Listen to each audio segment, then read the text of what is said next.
Hello, and thank you for joining us today for the National Center for Rural Road Safety's Crash Risk Factors for Low-Volume Roads and ODOT case study. We're going to begin the webinar at this time. Thank you to everyone who did fill out the polls that are around the sides of the webinar. I'm going to give you some information right now. It looks like we have the majority of people joining us, a little over 50% from the Midwest, but we do have also about 20% from Western U.S., 14% from the Southeast, and about 9% from the Northeast.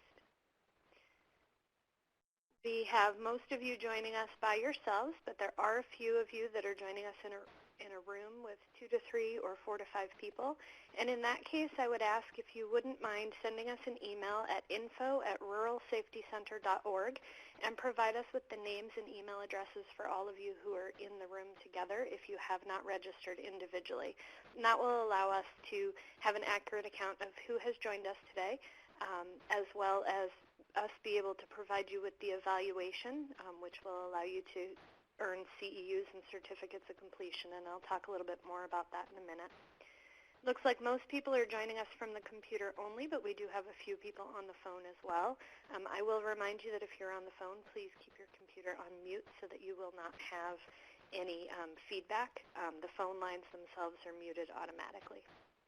It also looks like we have the majority of people joining us today from local departments of transportation, about 30%. We also have about 25% represented from state DOTs, just a few from federal. We have quite a few of you joining us also from universities and other federal, state, and local government agencies. This time I'm going to move over to the presentation.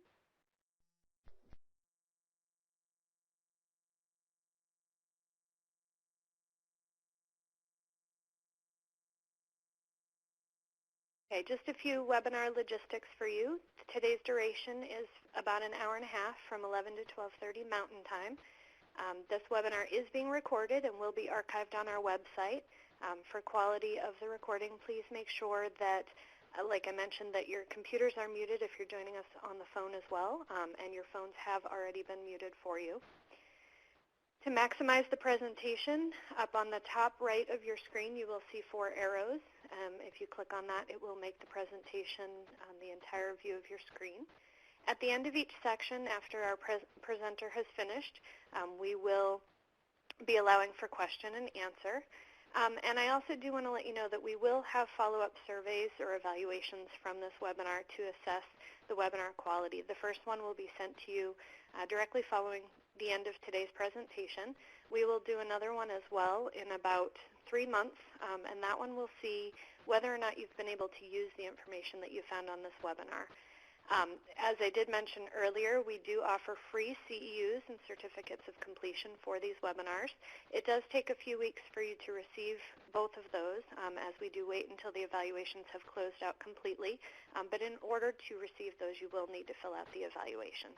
So again, if you do have people in groups of more than one who have not registered, if you could send us your email addresses and names at info@ruralsafetycenter.org so we can ensure that you have the ability to get CEUs and certificates if you're interested in those.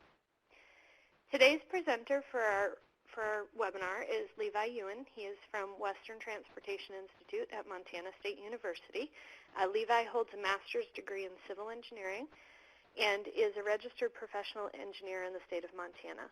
He has 7 years of transportation research expertise focused on safety and operations projects as well as ITS applications. And now I'm going to turn the webinar over to Levi. Levi? Thanks, Jamie. So the goals of this webinar, hopefully when we're all finished today, you'll become familiar with this new and innovative method that's kind of gauge crash risk based on road characteristics. And also, hopefully, you'll become familiar with some of the low-cost safety treatments that might be best used for these risky locations. Now, in order to meet those goals, we're going to go over 4 main sections. The first one being, we'll look in general at road geometry and roadside features that may increase crash risk. Then second, we'll take a closer look at the specific risk index that was developed for this Oregon project. And third, we'll see some low-cost safety countermeasures that might be best used on those low-volume roads And lastly, we'll finish up by thinking about how this method might be tailored for a different agency or recreated someplace else. So the first thing, again, we'll go over the general background of the project idea. The needs of this project really comes down to these facts. Crashes are rare and random, as we know. They're rare because they don't happen all that often compared to the amount of driving that takes place. And they're random because they happen to a lot because of a lot of factors. Many of them are unpredictable. And so as traffic levels increase, crashes also increase. Just as it gets less rare to be driving, crashes then become somewhat less rare. And kind of as a result, transportation agencies, they only have so much money, and rightfully so, they tend to spend the bulk of that money where it serves the bulk of the traffic, the most people. And then when they improve those roads, they tend to increase capacity and also safety. And so the roads, as they're built with newer standards, they typically have, wider lanes, better sight distances, fewer and less sharp curves, things like that. So then by comparison, any lower volume roads that maybe haven't been built to newer standards or kind of have existing features that may be more risky. There's also a challenge. So on higher volume roads, traffic is such that there's enough crashes typically that you can just rely on observing crash rate alone to find your hazardous locations. They tend to match up. But on lower volume roads, when there's not as many crashes and they're spread out in time and space more, it's maybe hard to find any discernible patterns. So there could be opportunity for these hazardous locations to kind of go unnoticed in a sense. So one could think about playing devil's advocate here. You could say, well, if there's really not discernible crash hotspots on low volume roads, maybe they aren't really all that risky. But indeed, that's not the case. If we look at kind of just the highest level crash rates, these are national fatality rates, but it gets to the point where if we look at the lowest volume roads, that being kind of these rural collector and rural local roads, you'll see the rates there are much higher than more well-traveled roads. So thinking about what kind of road characteristics might be affecting crash risk. This list comes from kind of an exhaustive literature review from the project, but also just general information. These have all been documented in some way as influencing crash rates and risk. So there's characteristics related to the alignment of the road, how many curves you have, how steep they are, what are the vertical curvature out there, and sight distances related to that. There are also things related to the cross-section, like what are the lane and shoulder widths, if there's edge drops, what kind of shoulders are out there, also the pavement surface condition. Then there's things related to the roadside. If you have fixed objects or side slopes that are steep near the roadside, those can influence crash rates and risk. Also the presence of guardrail and ditches. And then there's many, many other things, of course, intersections and driveways. Anytime there's more conflict points, we could have opportunity for crashes. Also the land use, terrain, traffic volume, certainly, the speeds, and any signing and marking that might be out there. And some of these things you can imagine don't just affect crash occurrence, but also crash severity. Guardrail is a good example. Guardrail might not lower your opportunity to have a crash, but it's certainly thought to reduce the severity. Obviously, if you fall off a cliff or something, that would be more severe than perhaps hitting the guardrail. So that's the general background stuff, kind of the brief first section. The next section, we're going to dive more in detail into the Oregon example, look at that project, how the risks were quantified for the different road characteristics, and then eventually move towards looking at the low volume or the low cost countermeasures that we might see on those. I think to wrap up the first section, we have a poll question, right, Jamie? Yes, we do. Thank you, Levi. And now, to wrap up this first section, we will take your questions via the chat pod on the left side of the screen. If you do have any questions, you can type those in there. While we are waiting to see if there are any, we will go to the first poll. This poll, which of the following characteristics can typically influence crash risk? Degree of horizontal curvature, shoulder type, driveway density, pavement surface condition, or all of the above? And Levi, while we're waiting to see if there are any questions that come in, you mentioned that the road characteristics that affect crash risk came from the literature. I'm curious how much literature exists on this topic or how well it's established some of these risks are. Yeah, I think the total lit review section, there's at least 30 sources just in the last 15 years. So I'd say in general, these things are covered quite a bit. Typically for more well-traveled roadways, excuse me, and one thing or two at a time. Certainly not kind of in the context we're looking at, kind of many of them at once, and building a risk index off of that, some kind of quantitative methods. So. Perfect. Thank you, Levi.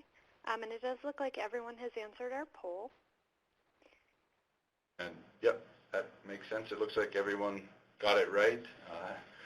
Kind of, as you can imagine, all of those things influence crash risk in one way or another. Back to the presentation now. Okay, so now we'll start into the second section. This one's really more of the meat of the risk index development. I'll be going into a fair amount of detail on this, so hang in there if you're less concerned with the details, because I will, at the end, finish it up with a real-world example and kind of a straightforward wrap-up.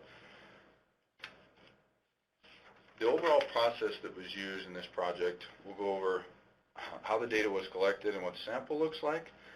We'll also go over many of the different analyses that were used, not all of them, but many of them, and also we'll look in detail at the risk index, how it was developed, what it's based on, and finish again with that real-world example. I will point to the link here through the Rural Safety Center to the final report. If any of this doesn't get covered in enough detail, or if you want more information on something, please see that report. And again, not everything can be covered in this webinar, so any more details, please go there. So the sample, we wanted to look at as large a sample as we could that would be feasible in the project. So we targeted 600 to 800 miles of road. Oregon has various geographies, so we wanted to get them spread out all across the state. We set the low volume roads to anything less than 1,000 AADT. We have the final selection ended up being about 681 miles. So this is with all the intersections removed. This project doesn't deal with intersections. We think there certainly could be a method for those, but for this project, we're just talking about segments. Half of them roughly are in the west and half of them in the east. If you're not familiar with Oregon, the western section tends to be a little more mountainous and maybe windy roads versus out east, maybe flatter and straighter roads in general. So we tried to capture all of that. All of the roads ended up being two-lane, two-way roads, and they're all 55-mile-per-hour speed limits. Another thing is they're all state-owned, just because the amount of data that we're trying to take in here, we didn't think would be available at many of the county and state local levels, so it's all state-owned roads. Here's what the final sample looks like. If you are familiar with Oregon. So all of this data is ultimately available from the Oregon Department of Transportation in some form. They have databases set up to pull out the basic geometric things like lane width and type, shoulder width, what the grades are out there, what kind of curvature, horizontal, vertical, things like that are all in database form that can just be pulled right out. We did have to review a fair amount of video log images for this, and if you're not familiar, states have video logs that's similar to Google Street View or something, where every so often at certain increments they'll take a picture of the roadway and perhaps one off to the side to see roadside features off to the side as well. So those had to be stepped through incrementally to classify things like driveway density, mark any time there's a driveway, categorize how steep the slide slopes are from those images, and also if there's fixed objects near the roadway. And then, of course, ODOT has all the crash data and traffic volumes that we need. And again, there's lots and lots of different things in the crash data. All of that's available to us and gathered. So all of this data was collected at very fine resolution. Again, like I mentioned, we had to look at some of this stuff from the video log images. So in order to not skip over driveways or jump too far, we had to look at 0.05 mile resolution, which is only 260 some feet. And we also wanted to include as much crash data as possible try and get away from any regression mean issues and look at just as much information as we could. So we used 10 years of crash data and the same years of traffic volume data.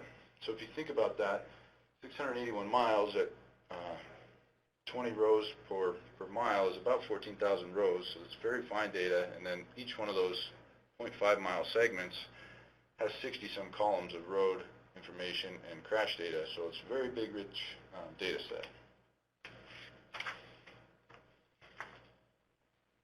Now I'm just going to quickly go over the general characteristics of the road sample. Maybe this will give you a sense of them, or maybe if you're really familiar with roads in your area, you'll be able to compare them as we go and see if these really are similar to low-volume roads in your area. So the vast majority of the sample is 12-foot lanes, but there are some 11 and 10-foot lanes, even some down as narrow as 9 foot. All of the pavement out there is asphalt, essentially, over 99%. 20% of the sample has no shoulders, and then most of the shoulders are paved. 68% have paved shoulder and 11% gravel, but you can see the different widths, how they're distributed there. Everything from no shoulders up to 7 or more feet. Similarly, here's what the AADT range looks like. Most of the traffic in this 300 to 600 vehicle per day range, but there are some less than 200 all the way up to 1,000. And also the driveway density, how that varies from no driveways per mile all the way up to 7 or more, kind of varied throughout there. Here's what the fixed object rating and side slope ratings look like. And so this one, again, these ones, a recorder had to look at the images on the video log and categorize fixed objects as 1, 2, or 3, either few, some, or many. And then they did that down both sides of the road, so looking at the images for one direction of travel, then coming back the other way and averaging the two. It's a good thing, obviously, that there's few fixed objects out there for most of the sample. You wouldn't want to hit an object if you were to leave the roadway. So most of the things most of the road falls in that few or few to some range. For side slope weighting, the same thing. They had to categorize it as 1, 2, or 3 flat, moderate, or steep, and most of those fall in the flat or moderate range for side slopes. For degree of curvature, so the sharpest curves being like 30 and above, all the way down to the real gentle curves less than 5. That's how they vary throughout the sample. And here's where we can really see the difference in the east and west. The red being on the right-hand side there, being the western, has many, many more curves in that steep or in that sharp category. The lengths of the horizontal and vertical curves kind of vary greatly throughout each sample, from less than 100 feet all the way up to greater than 600 feet. You can see how they vary there. These are the categories that will be used later on in the analysis as well. And then lastly, what the grades look out there. And so the flattest ones being the green all the way up to grades steeper than 5% or greater than or equal to 5%. And here again we can see the difference in the western half of the state and the eastern half. Much higher proportion of steep grades in the west. Many, many flat grades by the green bar out in the east.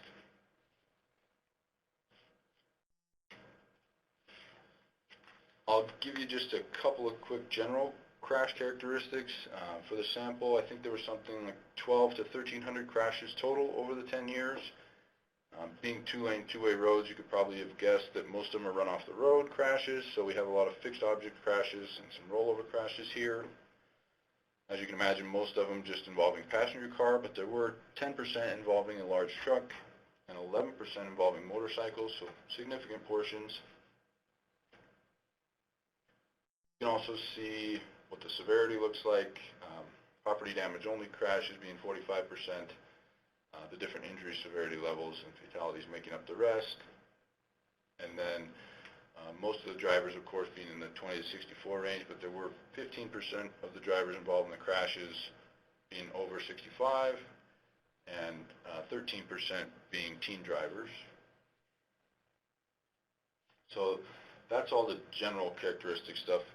Now we'll look more specifically at what drives the risk index. These are the crash rates. So we have crashes per million vehicle miles traveled on the y-axis, and different road geometry and roadside features are the different bars.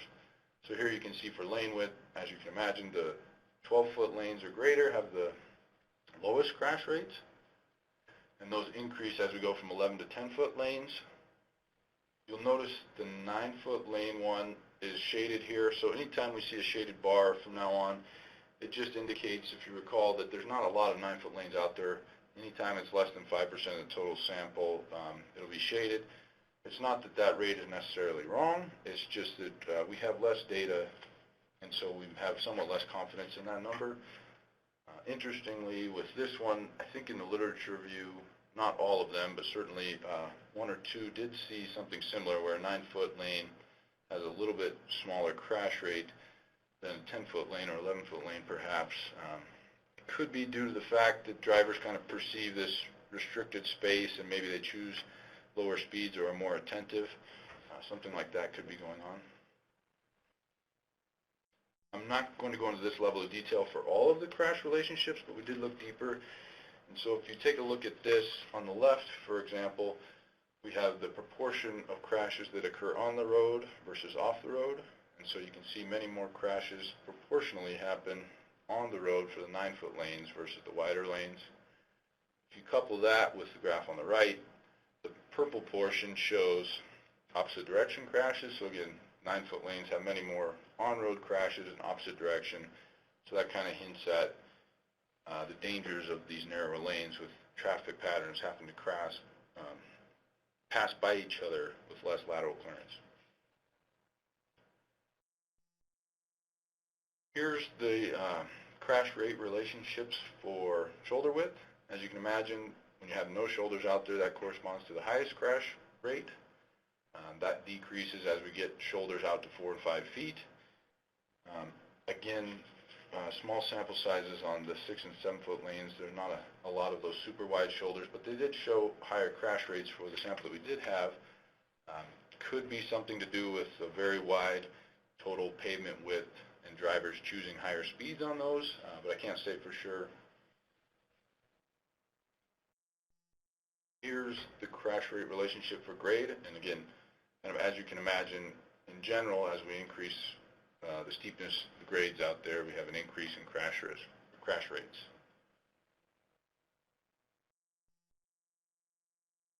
Also, side slope rating. You could probably imagine as we get steeper side slopes, we have higher crash rates. That could be, I mean, if you were to leave the roadway in a really flat side slope, that might be recoverable without a crash, versus if you had a steep side slope, maybe you would result in the crash ultimately. The fixed object rating relationships are kind of plagued by 2 of the 5 categories having a small sample size. And not a great trend here, but maybe makes sense that the lowest crash rates correspond to the least amount of fixed objects near the roadway. Driveway density is, again, something that would make sense. So these values, kind of the lowest when we have very few driveways or no driveways per mile, increases as we get more conflict points, more driveways. And here we see degree of curvature has a very large influence on crash rates. The steepest curves having much, much higher crash rates than very gradual curves. That's similar for length of vertical curve. I mean, as we get longer vertical curves and these changes are less abrupt, we have lower crash rates. So those things are what mainly drives the risk index that was developed in this project. So this crash risk index here, we see it in its general form right here. And we see that it's dependent on 3 main terms.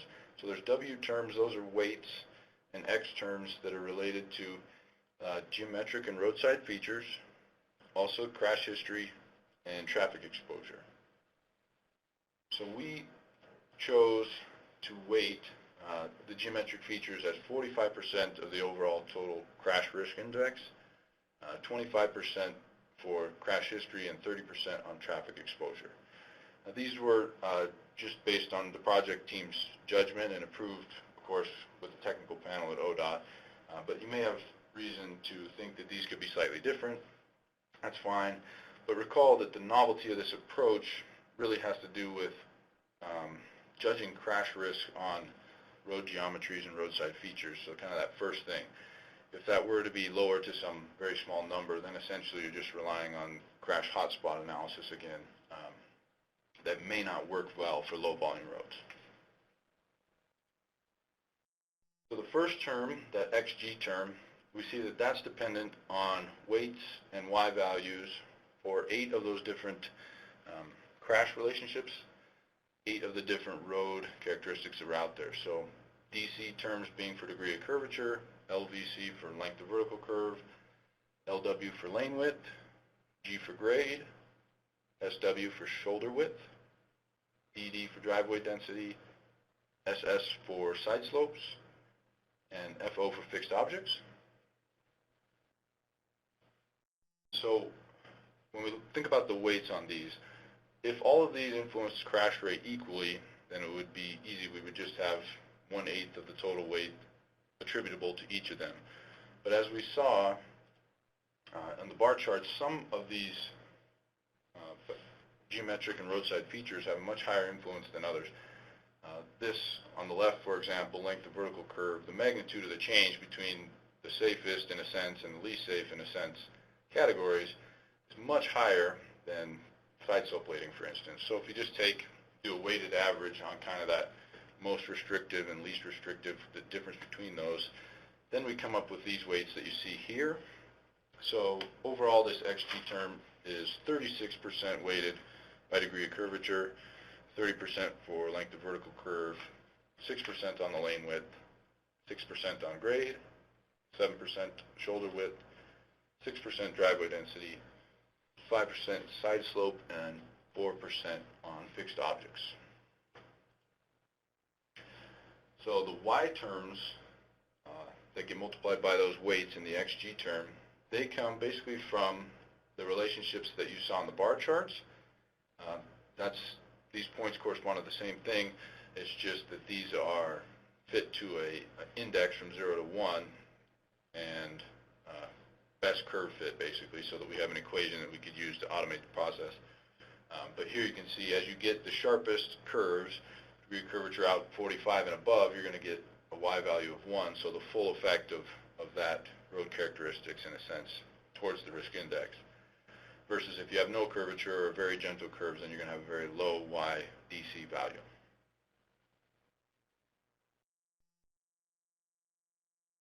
So in general, how that fits in the overall picture, again, just so we can see it, this is all just related to that first term. And so that's all the different weights and Y terms, with the Y terms all coming from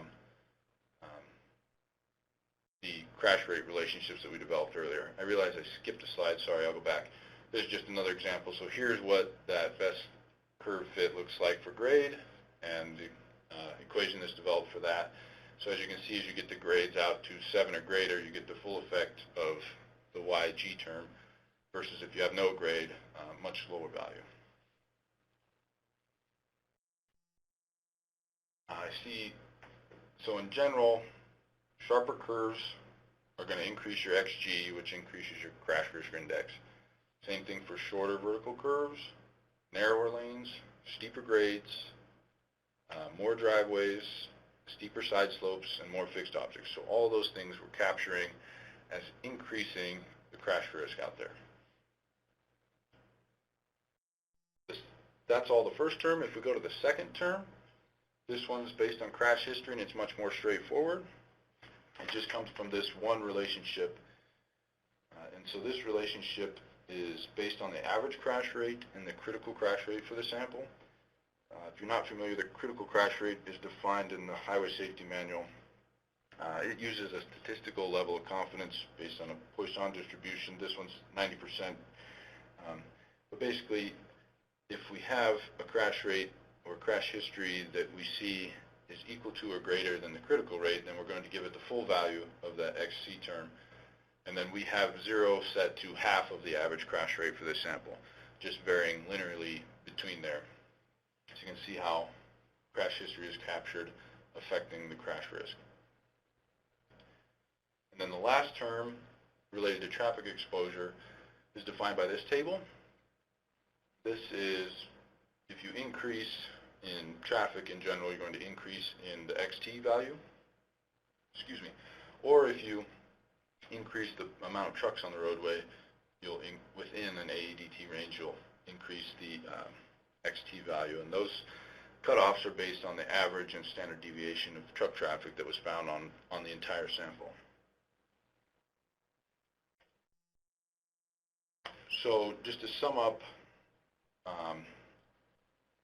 the idea here is that the crash risk index varies from 0 to 1, less risk being low values and more risk being closer to 1, and that's all driven by the XG terms, which is just the geometry and roadside features that we quantified, with safer geometries being lower numbers, riskier ones being higher numbers.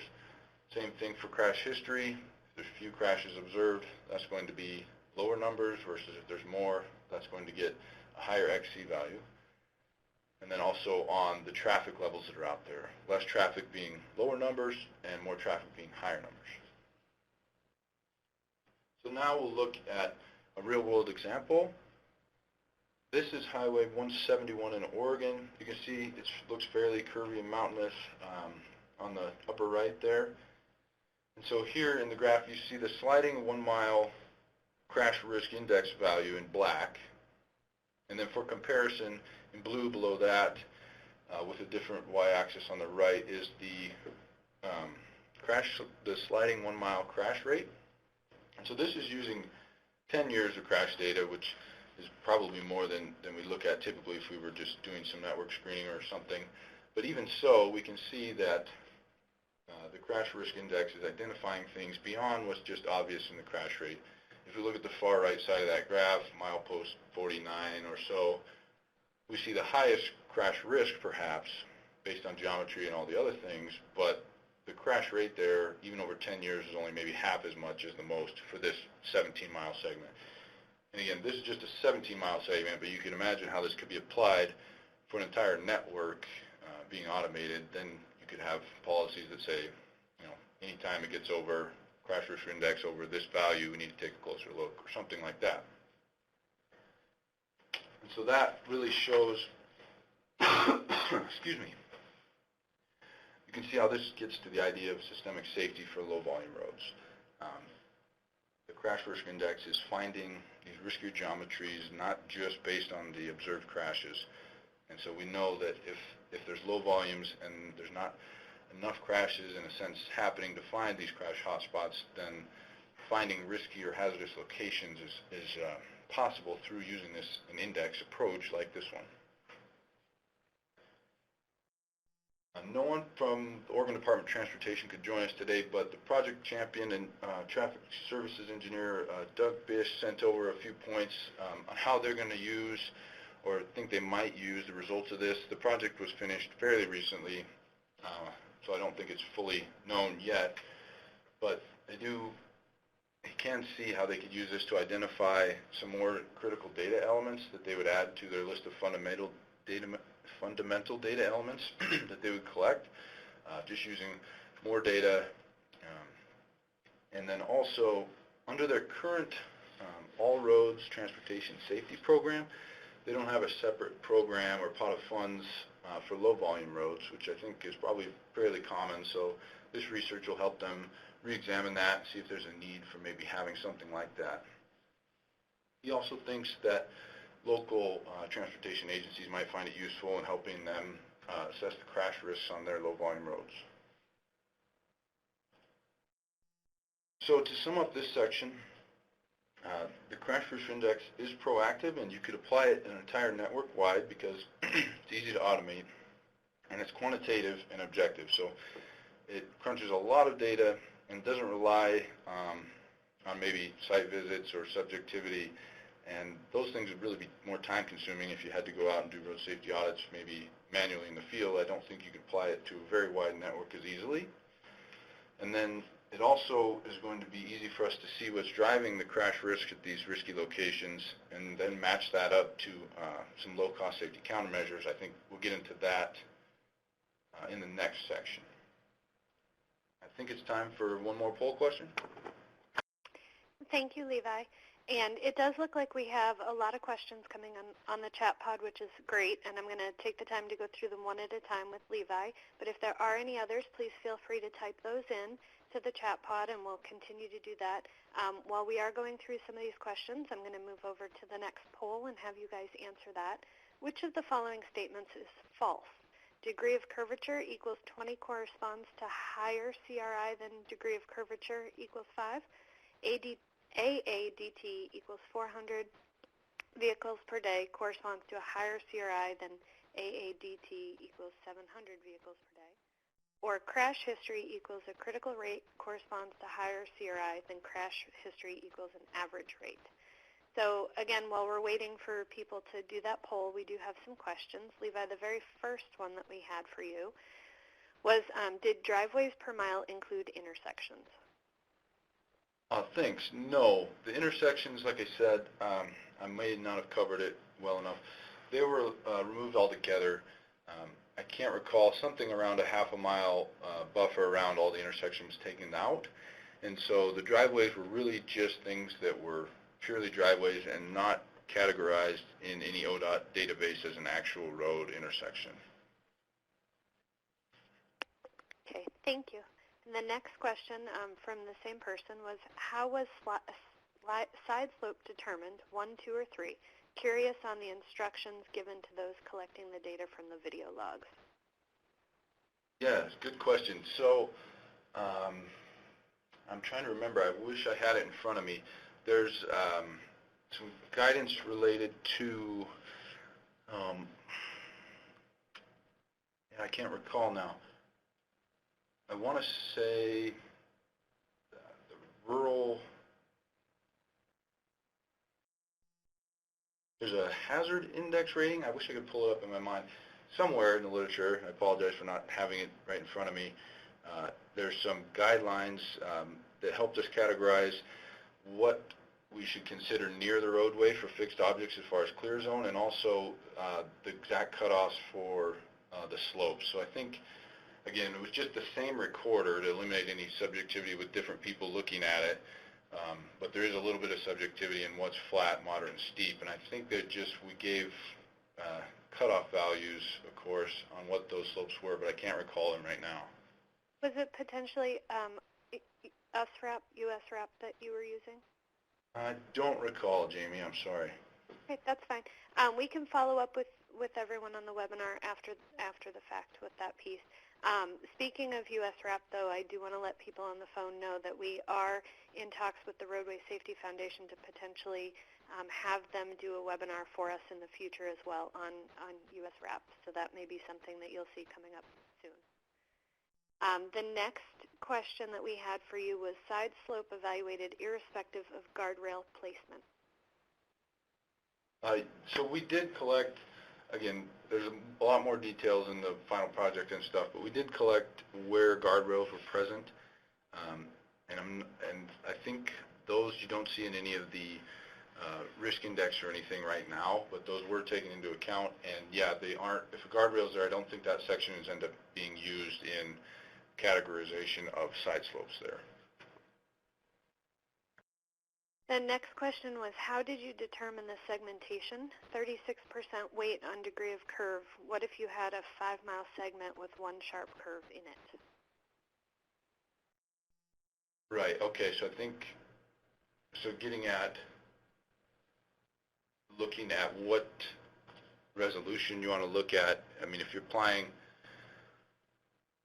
the crash risk index, this is a sliding 1-mile value.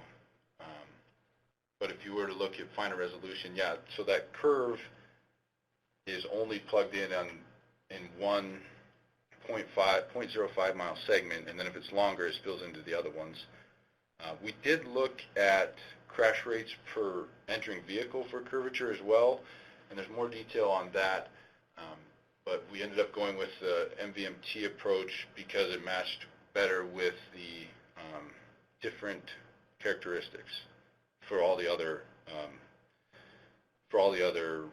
characteristics that were considered. Okay, we do have one final question before we look at the poll question, and that is this applicable to routes outside of Oregon, or must a similar analysis be repeated for other locations? Yeah, I think the last section, we'll get into that in more detail. And so I wouldn't say no, I wouldn't just apply it anywhere, definitely not. I think if your routes have very similar characteristics to many of these, then perhaps the relationships would be similar, but probably be best to look at calibrating it locally, certainly because I don't know for sure, but I'm sure different characteristics and relationships exist in different places. Okay, and it does look like everyone has answered the poll now, Levi. If you'd like to address those results, I did broadcast those for you. Okay, great. Yeah, it looks like nearly everyone chose the right one. Just the idea that if you had less traffic, that would correspond to a lower crash risk, not higher. That's why the second one is false. Perfect. And we will move you back to the presentation. It does look like we might have a few more questions coming in. Please keep those coming in, and we will have them answered at the next break section. Back to you, Levi. All right, thanks, Jamie. Okay, so this third section, we'll look in a little more detail at the low-cost safety treatments that might be out there. So now if you use this innovative approach or some other approach to find your risky locations, now what are we going to do about it? Well, there's low-volume roads, so that we know that typically corresponds with low funding levels. And so we need to find low-cost treatments, but just because they're low-cost doesn't mean that they're not effective. We just need to see which ones are most effective based on their cost. So we'll look at benefit-cost ratios and some of the work that was done also in this project. Of course, good sources for this, if you're not familiar, see the Crash Modification Factor Clearinghouse. There's a link to that, the top one there, and read into the details on all the different studies that are done and which ones are most applicable and the quality of those studies. And then also SAIC and the Texas Transportation Institute authored this manual for FHWA. It's called the Manual for Selecting Safety Improvements on High-Risk Rural Roads. So you'll see images, examples, and many of these different countermeasures taken from that great work. First, things related to the alignment that might be low cost. You could put out horizontal alignment signs, of course, with and without flashing beacons. There's also chevrons, and we could delineate curves with post-mounted delineators and raised pavement markers where that might be helpful. There are things related to the cross-section. Of course, we could widen lanes out there or shoulders. You could also add shoulders. Sometimes that might be low enough cost, and we'll see some of that in the benefit cost analysis. What's low enough cost to still get good benefits and still be economically feasible. Also, you could stabilize shoulders and consider high friction surface treatments. Things related to the roadside features, you could flatten side slopes, install safety edge, so if you have a drastic edge drop, that's what that is. You can mark fixed objects near the roadway or relocate them or remove them. We also looked into other countermeasures, shoulder rumble strips and rumble stripes, center line rumble stripes, and then marking your edge line and center lines if they're not already done, of course, and then widening those markings can also have some benefits. So this is just a small example, but we tried to look at as much literature as possible and compile all of the crash reduction information we could find by these different studies. And then boil that down a little further, again, just a small example, and compile what all of the crash reduction factors look like, and then if we have more information about if they only affect property damage crashes a certain way versus injury or fatal, any more details there. And so those will then be used as crash reduction benefits to be compared to overall costs. So also gathered, again, just a small snippet of as many costs that we can find, installation costs, also if there's certain maintenance and life cycle costs associated with the different treatments. And so this next one shows a small example of the benefit cost ratios that were found. So the first column is just using the Oregon Department of Transportation crash cost estimates, which are slightly different, and I think many, if not all states, maybe have their own estimates versus these numbers that are included in the Highway Safety Manual. So that's the difference in the two columns. But really, again, this is just a small example in this table because more measures were looked at than just these. But really, this slide sums up all of what was looked at. And so, in general, the highest benefit cost ranges for these low volume roads on this Oregon sample, the most economical thing was found to be using shoulder and centerline rumble strips. Benefit cost ratios even greater than 20. Then this 5 to 15 range, there were some things like marking center lines or widening them if they weren't there already, of course, and then adding that safety edge we talked about if there is an edge drop, and also marking objects. All those things have some crash reduction benefits documented that, when compared with their costs, can be quite effective for low volume roads. And then we get down in this 2 to 4 range, so closer to 1, probably need to look at them a little closer, is stabilizing the shoulder, widening an unpaved shoulder, flattening side slopes, and widening those edge line markings. So these ones, as you can imagine, us using just one value for cost or one range of values you'd want to look closer at flattening the side slopes if you were to think about using that, because you can imagine how local factors would influence that cost greatly. And then the next thing, this 1 to 2 range still may be beneficial on these low volume roads, but getting much closer could relocate objects, which could get very expensive. You could add horizontal alignment signs and beacons, post-mounted delineators for your curves, chevrons for your curves, and raised pavement markers. And then the things that were found to be benefit cost less than 1 were to add a speed feedback sign, a dynamic speed feedback sign, so one that's equipped with radar and let someone know how fast they're going, maybe in relation to the posted advisory speed for the curve or something. And then high friction surface treatments and widening lanes or shoulders. Not that those things aren't effective, but they're just too costly on these low volume roads in this case to result in a high enough benefit cost ratio to really advise using them. I think that ends the third section on low-cost countermeasures. I think there's another poll question. Yes, thank you, Levi. And we will move to the next poll question. It is, which of the following safety countermeasures may result in the highest benefit cost using the Oregon example? Installing centerline rumble strips, flattening side slopes, widening paved shoulders, or installing horizontal alignment signs? And we do have a couple more questions that came in as well, Levi.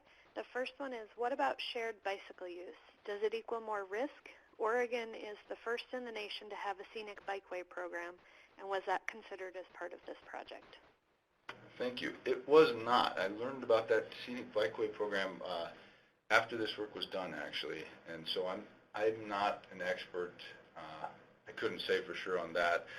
The dynamics of bicycle interactions with vehicles on these low volume roads, I don't know for sure, but that is an interesting project. Thank you. The next question is, we have had very high benefit cost ratios for chevrons, even in rural areas. I guess that wasn't a question, it was just a statement. The next one is, what is the increment for the sliding 1 mile window? Increment for the sliding 1 mile window. I'm not sure I understand the question. If we're talking about that case study that was used, so that data was also, so that example, that road wasn't used in the development of the relationships and everything. It was left aside for a case study, so then we went and collected the data on that at 0.05 mile increment. So then if you sum up all 20 of those basically to make a sliding 1 mile window, that's what it varies, how it varies as you go along that 17 mile route, if that makes sense.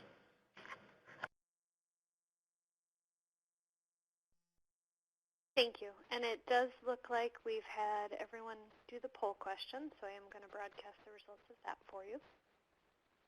Okay. Yeah, it looks like 90% or so chose the correct answer, that the centerline rumble strips did result, at least in this sample, as being the highest benefit-cost ratio. So that's good. The horizontal alignment signs, I think, were still above 1, but they might have been down closer in the 1 to 2 range. And someone did mention they've had high B/C ratios for Chevrons, and again, this information is just from the low-volume roads in Oregon. So depending on the traffic levels used or they observe out there or where that person is located, certainly those things could change, but this was for the Oregon sample. Thank you, and I am going to move you back over the presentation, but one other question that came in is this work available in report form? And yes, it is available in a report form through Oregon DOT. There was a link showed earlier in the presentation. If you guys notice, down on the bottom of the webinar screen is a handout pod. From there, you can download these slides, and in there it does have the link for it. We will also make sure that we send out an email after the fact to let you know that the presentation has been recorded and posted on our website, and when I do that, I will also send you a link to the report so that everyone will receive that probably within the next couple of days. Thanks, Jamie. Okay, so this is the fourth portion, kind of the last one, and we'll think about how this approach could be tailored for a different agency. Again, it is innovative and just tries to quantify all those things, but it is tailored right now, and obviously all the data is pulled from Oregon's low-volume roads, less than 1,000 vehicles per day. So if you were to do this, if someone else was thinking about doing this in another agency, of course they'd have to think about what data they have available. I know Oregon, at least in my experience, tends to have a lot of this data readily available, but that might not be the case in some other agencies. And then also, I think it came up earlier, thinking about the different geographies and usages and road types out there that you want to consider. They may not be exactly what's done in Oregon, so you might need to do a lot of this analysis again, or you could rely on similar studies like this one or others that maybe you share a lot of characteristics with, or you have reason to believe your roads operate or have the same challenges as those. And then also we'll look at all the individual characteristics that could be adjusted someplace else. So going back to just the general form, all the weights and X terms. So we discussed it earlier, but you could conceivably alter the 45% related to geometric features and the other weights attributed to the crash history and traffic exposure there if you had good reason to do so. Maybe you would turn the weighting on geometric features up if you considered even lower volume roads than we did here, just again related to that issue of trying to find hot spots where there's not a lot of traffic. Or you could perhaps turn it down somewhat if you considered maybe somewhat higher traffic levels. And then another thing, the individual weights of these road characteristics could certainly change based on your local crash rate relationships. Again, maybe in your area, the degree of curvature has less impact, less magnitude here, which would influence these weights. And also this brings up, I think this summer we'll have a student look at maybe the eastern portion roads versus the western portion roads and see just how much those differences in geography affect these weights and things, and that might help give a little more information if you're considering this elsewhere on how influential those things are, or how much maybe you match with Eastern Oregon versus Western Oregon and not all of them collectively. Then of course, if you had local information or did your own analysis, you would develop your own Y indice charts here just based on the crash rates you have over the different characteristics. Certainly your crash history would be different. In all likelihood, your rate for whatever sample you're using might be somewhat different in your critical rate. And so that could change this graph a little bit, but in general, the idea of classifying it would still be the same, quantifying it this way. And lastly, traffic exposure. You might have different truck volumes, certainly, in whatever sample you're looking at or your local roads, and maybe different ADTs that you would want to set these things to. But again, even monkeying with all of those little details, overall, the idea is still the same. We'd have a risk index that varies from 0 to 1, with the closer we get to 1 being more risky, hopefully based a lot on the geometric features and roadside features that are out there, so that's kind of the innovative idea. Again, trying to find crash risk without relying entirely on the crash history. So in closing, the risk index is valuable because, as we talked about, hazardous locations are not always evident with the crash data alone on these lower volume roads. And this approach is objective and it's quantitative and it's automatable. And so you could screen for potentially risky locations maybe at a network level much easier than doing manual site visits and classifying things yourself that way. Then also the risk index can help guide the selection of these low-cost safety countermeasures and see which ones might be most effective. Before I finish, some thank yous. Certainly I'm not responsible for this effort alone.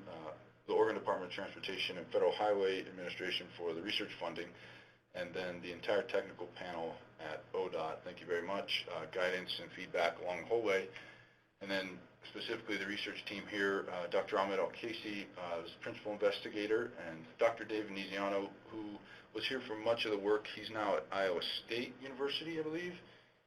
And then our primary graduate student, Fahmed Hossein, who I think is also doing some of his thesis work now, finishing up. So keep an eye on the final report if we have anything to add to that or any additional work. I think he's looking a little bit closer maybe at some of the animal vehicle stuff and the economic outcomes of any countermeasures that might be related to those.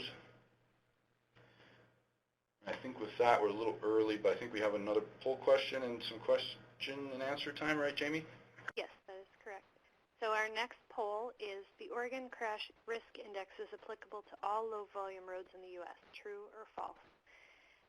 And very similar to this question, one did come in, which I think you have answered at this point. The question came in prior to you discussing this last section, but it was, should other states apply these results directly or analyze their own routes using a similar method? Yeah, and very similar to the poll question that's asked here. Correct. And so we'll give that question an answer in 1 second. And the other one, again, is more of a statement than a question, but perhaps something that could be considered for when the student is doing further research this summer. And that is that the costs used for highest cost-benefit ratio seem to assume that roads are paved and maintained with AC. Nearly all of our low-volume roads have never been paved with AC. Rather, they are multiple layers of chip seal. Rumble strips ravel in multiple layer chip seal, and safety edge cannot be installed with chip seal.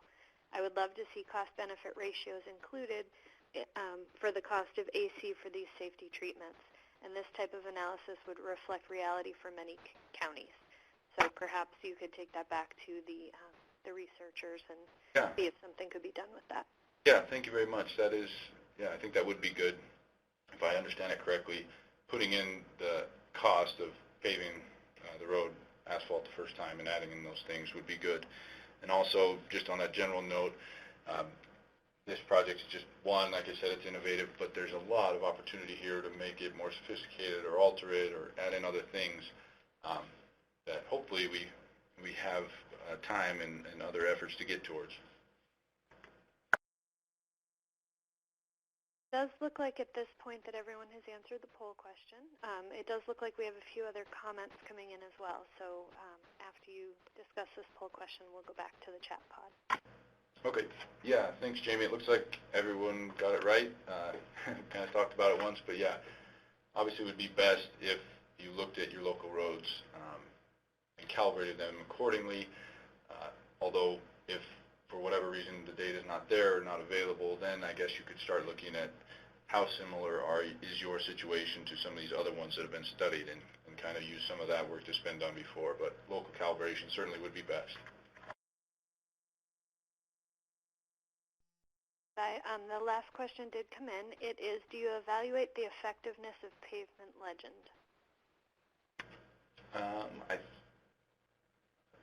I'm not sure. Is pavement legend like, is he talking about a marking, like a curve warning marking in the roadway? If so, I don't believe that was included in this one, no.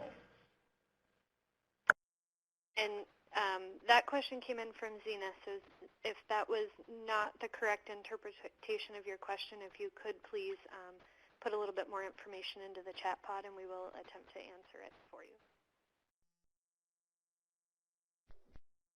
Another question that just came in is, so does this help assign a specific treatment at a specific location? I think this does, not directly, but so if you have this risk index developed, it's real easy to see, depending on how you want to automate it or have it built, it's real easy to see what's driving that risk index up in terms of what geometric characteristic exactly, or a combination of those things. And so yeah, in that way, that it's easy to see what's doing that, then maybe you know of certain treatments that get at those specific characteristics.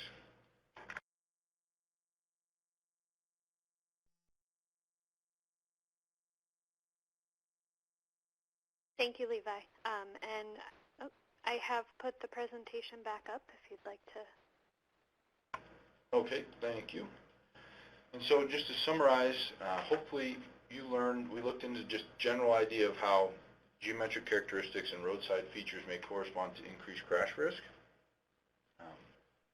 Excuse me.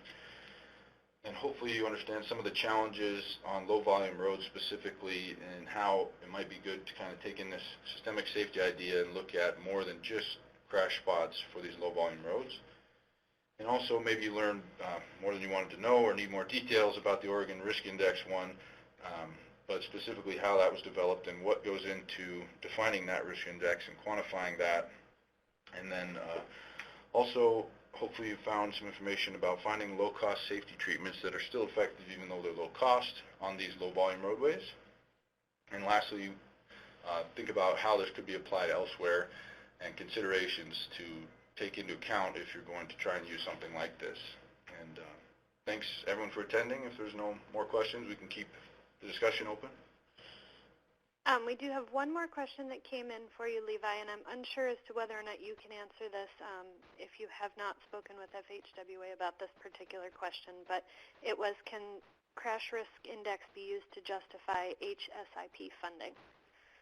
I don't know that answer. Like you said, I haven't spoken. I doubt it. This is new and innovative. I don't know that it's been looked at, and frankly, I don't know how you justify the HSIP funding all that well, so I don't know enough. Okay, thank you. It does look like we had a comment come in that says that Minnesota has used risk assessments in the past to get HSIP funds.